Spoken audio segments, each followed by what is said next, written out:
In January of 2010, I was working in Fresno and received a notification on my phone that our flight was canceled. The first time AJ and I met was actually about the third time, but our first real introduction happened when we were at Williams in Uptown. Still make our red-eye flight from LA to Minneapolis, and I'm really glad that we made that flight because that was the first weekend that I met Ashley. AJ and I have pretty much just agreed to disagree on who approached who first. In the basement of Williams, she may tell you that it was upstairs at Williams, but let it be known that it was in the basement. AJ was up at the bar. He had brought a round of drinks for everyone and he handed them out. The last two he had in his hand, and he kind of walked through the crowd and walked up to me, and that was really our first encounter. I remember our first time meeting her very, very vividly. She was wearing a horizontally striped shirt, and instantly the first thing that struck me was her big, beautiful eyes, and that's not something that I will soon forget. Sparks definitely flew, and like I said, once I saw her in person, I knew that I had to meet her. When AJ went back to Fresno, we really continued to stay in contact, but at the same time, his life back on the road was vastly different than it was at home. So I think we both tried to make things work initially, but yet we knew the distance was going to be a challenge. Back to Fresno, California, I went on Monday morning with great memories from the weekend, and just that thought of that person that I just met that I didn't want to leave, but I had no choice. I had to go back. It was challenging to know if it would work or if it wouldn't work, but we spent a lot of time texting back and forth, and I sent him a message, and I thought I was so smart in remembering what AJ stood for. And I happened to send him a message that said, Anthony Jonathan. So for anyone who knows that his name is Anthony Joseph, you know I made a huge mistake, but I didn't receive a text back from him, and oh my gosh, I was so nervous that in itself was the end of what possibly could have come. Like you see sometimes in the movies, if somebody going through the airport, their headphones on or something, that was me thinking about that girl that I had met the previous weekend and not wanting to go back to Fresno. I think there were sparks flying, and we could tell that there was a chemistry instantly, but the issue was the distance, and we really didn't let ourselves progress forward because of almost a fear that we weren't going to be able to make it work. Spending more time together and getting to know each other, it was one of those things where you knew that, hey, this has to go somewhere. This is going somewhere whether we like it or not. So yeah, definitely a relationship started to build. So AJ knew that my father was sick when we first started dating, but I never really told him the depth of his illness. It was just something that I kept private. At that point it was pretty difficult because and we spent some time together at the Gophers game, and afterward we came back to his house, and it was actually 3 days before my dad had passed away. You know, Ash had a very good understanding of her dad's situation, and how his health was deteriorating, and obviously at that time I knew the end was near, and I was really changing as a person because of the challenges that I was being faced with at that point. And AJ and I had been off and on, and we were dating, but we weren't really serious. And at that moment I told him that it's either all or nothing, that just given where I am at emotionally with my life, there's no way that I can carry on doing this in-between stuff. I started to realize that hey, this girl is the real deal. This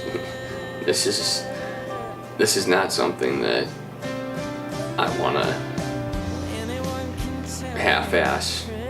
He opened up as well, and I think we both learned a lot about each other. Talked about with her dad is with the relationships that you have with people, it's you're all in.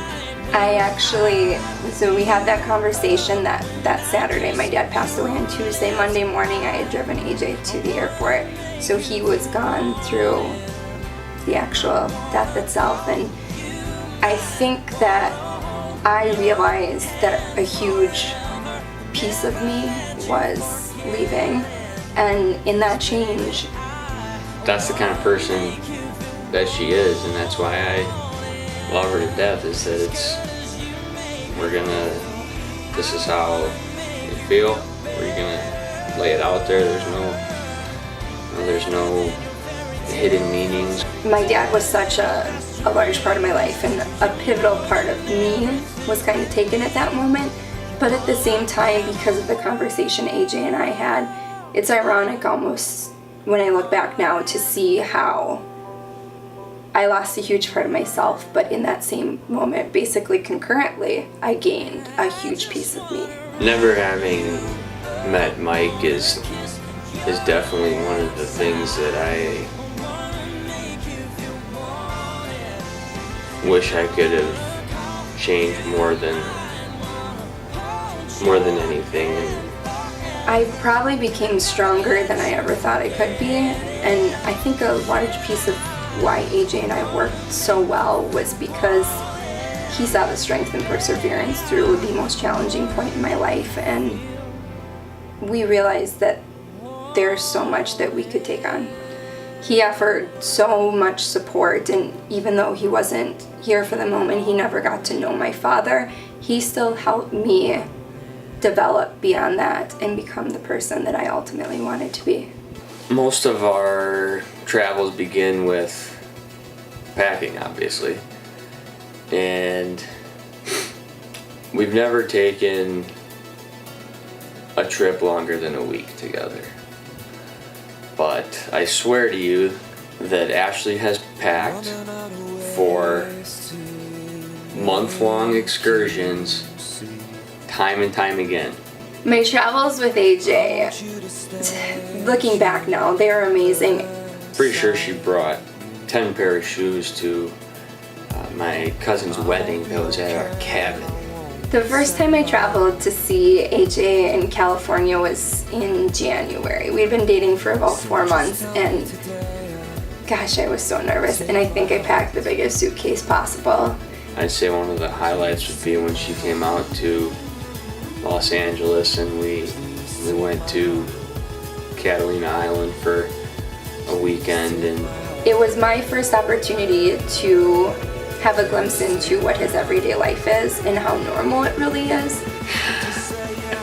When we were leaving Phoenix to go to Durango, Colorado, we wanted to make a stop at the Grand Canyon before we went to Colorado. We just have to see the Grand Canyon. It was getting dark, and we're like, all right, we have to hurry up, otherwise we're not gonna see it, right? So I continued on, and I set the cruise control a little bit too high. Woke up AJ because I was about to get pulled over. Got pulled over, and it was so funny trying to explain to the cop. Minnesota plates on the car. Let me see your license and registration and this and that. And we're moving from California to Kansas, but yet we stopped in Arizona, and that's where we're really coming from right now, and we're stopping at the Grand Canyon but going to Colorado. The guy's like, okay, just hurry up and get on your way. Here's the quickest route to the Grand Canyon. So I knew we were going to get engaged a long while before Ash did. But I had absolutely no clue. I had planned a girls' weekend down in Vegas to run a half marathon, and it was something I had asked him to do beforehand, but he was... And he asked me, oh, hey, come down to Vegas, we should run this together. And I was kind of, no, why would you go to Vegas to run a half marathon? It's only a half marathon. That morning we were at brunch and Anne, my girlfriend, had got a call, and it was the front desk or so she said, telling her that my shipment was there. So they were going to deliver it up to the room. I just had to go up there. I was going to go to Vegas and surprise her. So I was in cahoots with the girls that she was running the half marathon with. Everyone was kind of antsy at the table.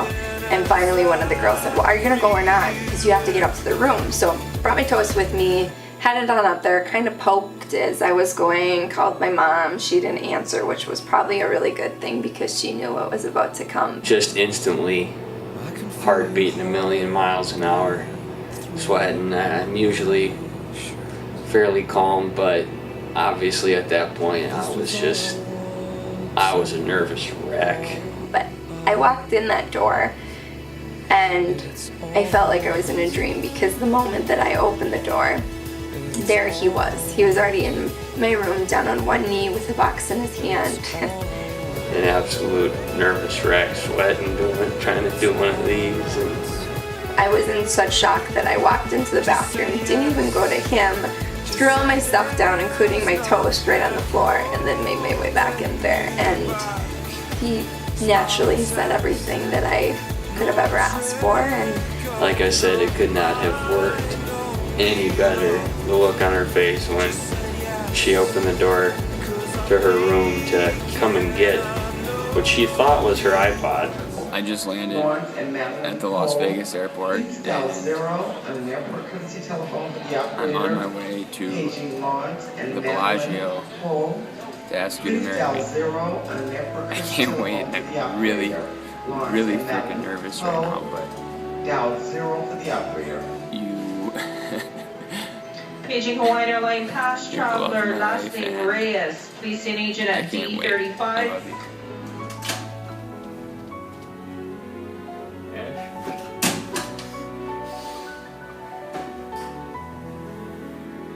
You're the most beautiful thing ever.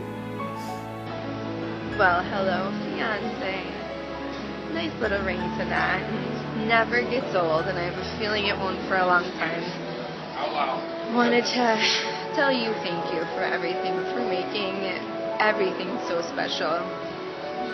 48 hours ago, I never would have guessed that this Vegas trip had so much more than I ever could have imagined in store for me.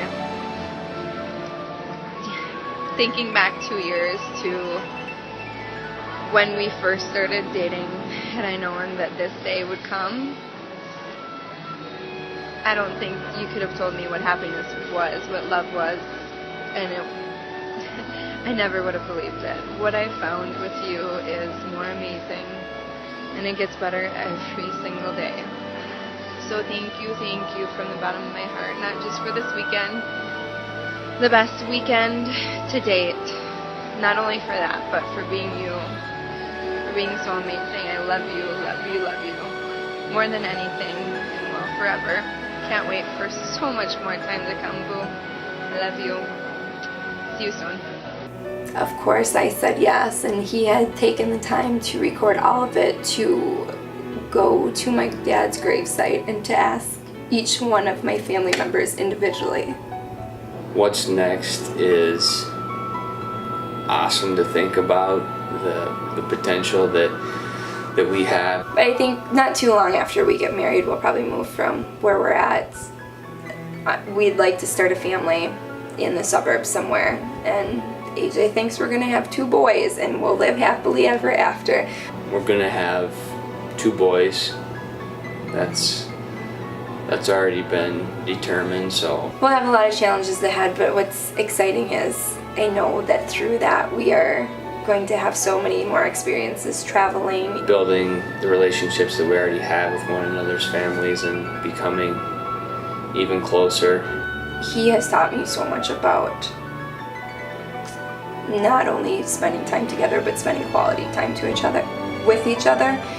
It's exciting to think about what's next and all the things that we have in store with creating our own family and making that part of the wonderful families that we've already established so far,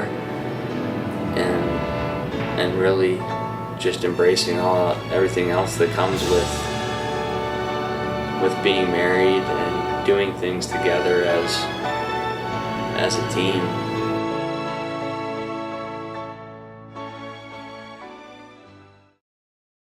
Friends, family, everybody who has been such a great part of this wonderful event, thank you very much. We could not have done it without all of you, all of the help that you've offered, all of the support that you have given us along this amazing journey. We love you all very much. Can't wait for the upcoming wedding in 2 days. Yeah, 2 days. Wow.